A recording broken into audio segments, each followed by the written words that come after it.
Hey guys, welcome back to the channel. Thanks for tuning in, thanks for watching, thanks for subscribing.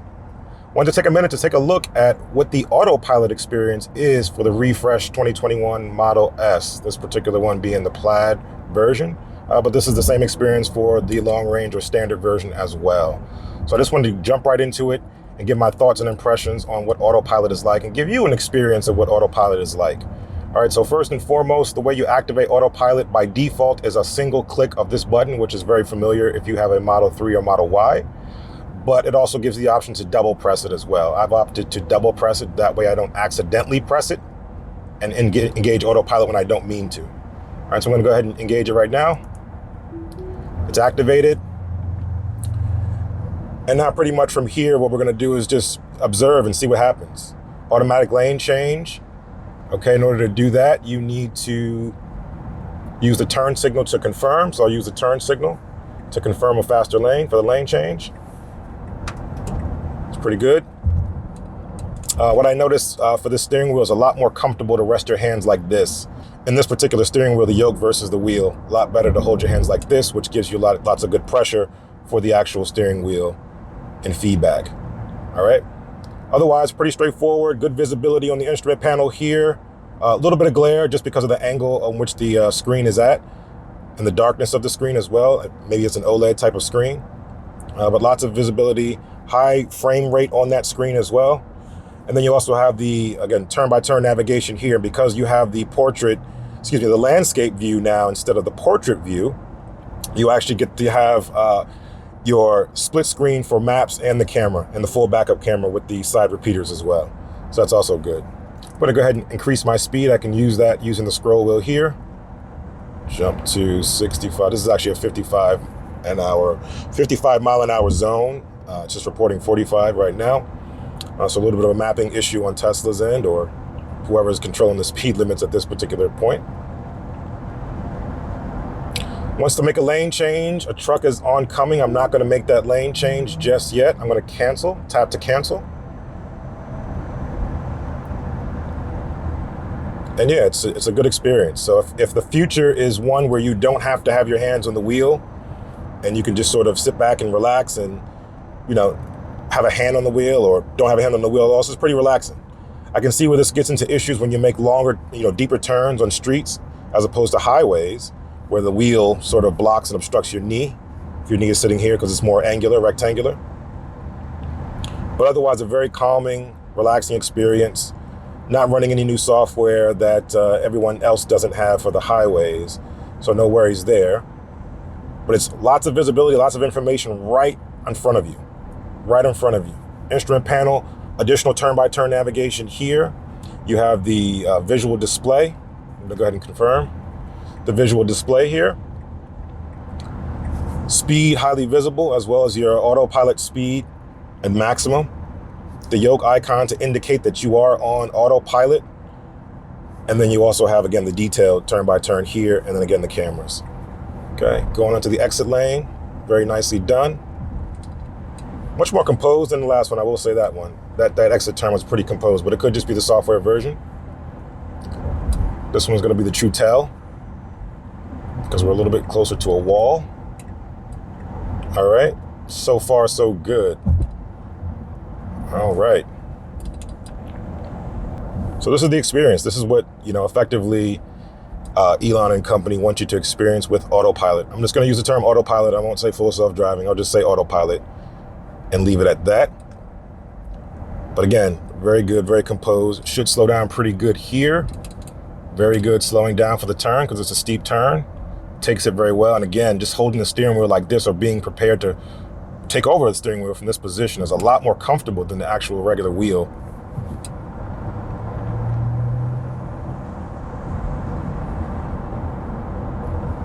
Okay, confirm, turn for the lane change. Confirm again. I'm in the blind spot of someone else. Let's see what happens. Hopefully he doesn't get me. A little bit of glare on the screen as well, the main touch screen, because of the angle that it's on. I'm going to initiate a lane change myself here. See what happens. It'll wait till it clears and then get over. Very nicely done. So if you want to initiate your own lane changes, you can do so. But it'll also make the automatic lane changes if you have that option turned on and set to whatever your desired preference or frequency of lane changes. Okay, so a little bit of glare here, as I was saying before, because of the angle of the screen. If the screen was angled a little bit more towards the driver, which is the case in the previous, the legacy Model S configuration, where it's a vertical screen, but it's angled a little bit more slightly to the driver. And I think that's not the case here. And if that's a software update coming or a hardware improvement coming, it's a welcome change because, again, just reduces on the glare and puts everything a little bit more flush towards the driver's eye and line of sight. Still highly visible. The screen is really sharp, really crisp, broad daylight, lots of sun coming out behind some clouds, but pretty solid nonetheless. I'm going to put my leg down just so you can't really use your knee in this one because of the yoke. It's angular, so you only get this one touch point really for the yoke. So I'm just going to put my knee down, relax a little bit, put myself in a position to be able to take over as needed in terms of putting on the brake or the accelerator as needed. And then if I want to disengage, I just press this once and it'll disengage everything. With the previous version with the stalks, you could disengage the auto steer, but keep the actual adaptive cruise control on, which was also dangerous if you didn't know what you were doing, because you could think you turned it off autopilot, but adaptive cruise control was still on and still active. All right, so overall, great experience. Lots of visibility with this yoke, which is probably one of the main selling features of it, is just the high visibility, being able to see everything on the screen and everything within your line of sight of the car is highly visible in this particular car, which is great, really, really great. Probably one of the only redeeming factors of the yoke. All right, we're going a little bit too fast. I want to slow down just a little bit. Just a little bit here.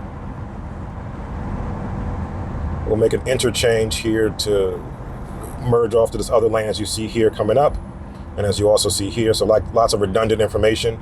I also noticed that the map on the right now tilts. That's probably something reminiscent of the Model 3 and Model Y interface, but it also tilts the way that the turn-by-turn does. So it's effectively a mirrored display where they're doing the same things.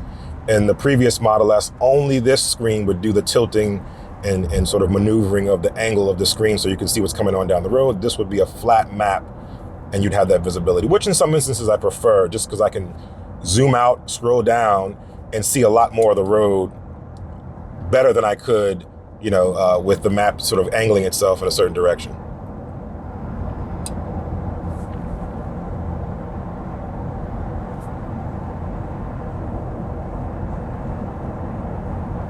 It's looking pretty cloudy. Hopefully it doesn't rain.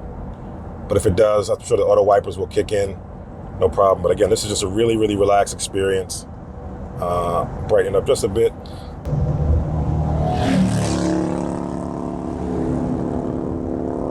He's having fun. Lane change confirmation. Sees a car passing me, waits, and gets over. No problem.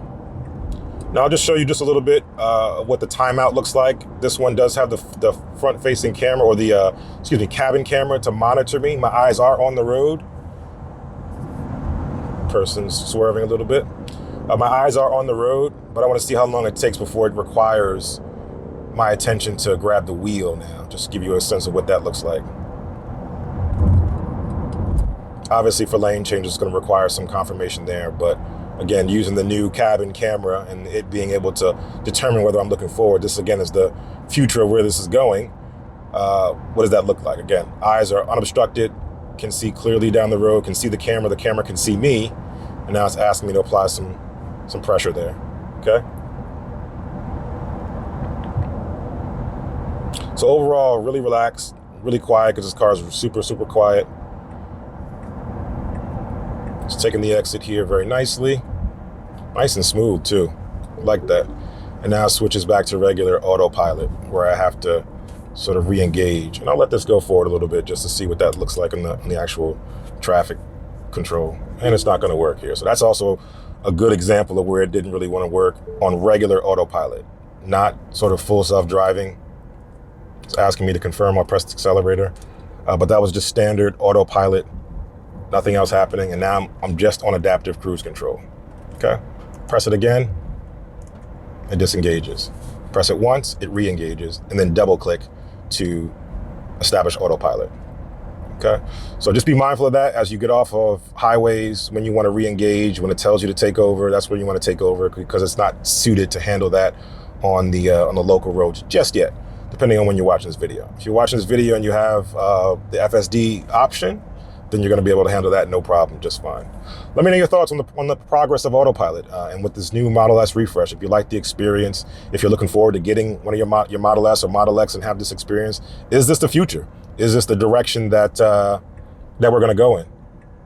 Okay, let me leave your thoughts in the comments. Let me know what you think. And until the next time, enjoy your day, enjoy your Tesla.